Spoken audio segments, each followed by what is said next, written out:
श्री कृष्ण जन्माष्टमी का शुभ मुहूर्त है 12:25। जन्माष्टमी की कथा।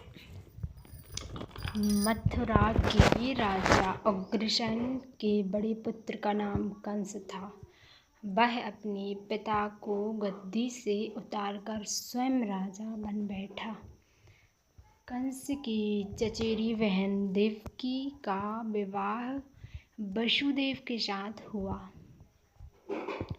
कंस अपनी बहन को विदा करने गया।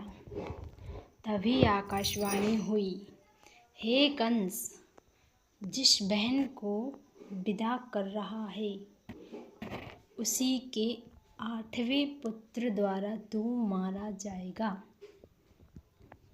कंस घबरा गया। देवकी को मारने के लिए तलवार निकाल ली। वसुदेव ने उसे रोका और समझाया। बोले, हे राजन, यह आपकी बहन है। आपको तो इससे कोई डर नहीं है, इसके बच्चे से ही डर है।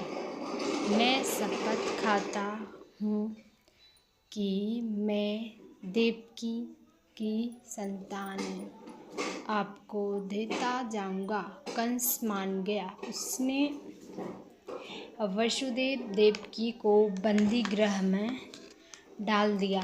जब देवकी की संतान होती, कंस उसे मार डालता। भादों की अंधेरी पाक की अष्टमी की आधी रात को देवकी के 8वां पुत्र हुआ। कृष्ण जन्म लेते ही जेल के सारे ताले फाटक अपने आप खुल गए। वसुदेव की हथकड़ी बेड़ियां भी खुल गईं। द्वारपाल नींद में सो गए।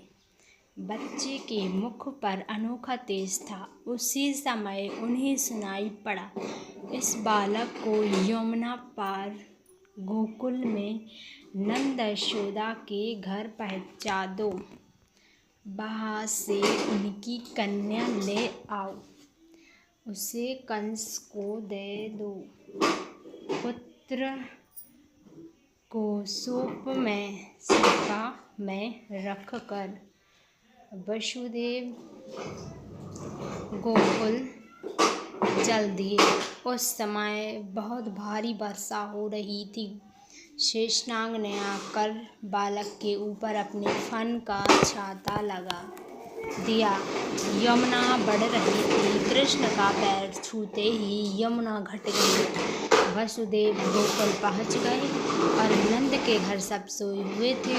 वसुदेव ने बालक को यशोदा के पास सुला दिया और यशोदा की कन्या को लेकर मथुरा लौट आए। उन्होंने आकर कन्या देवकी को दे दी।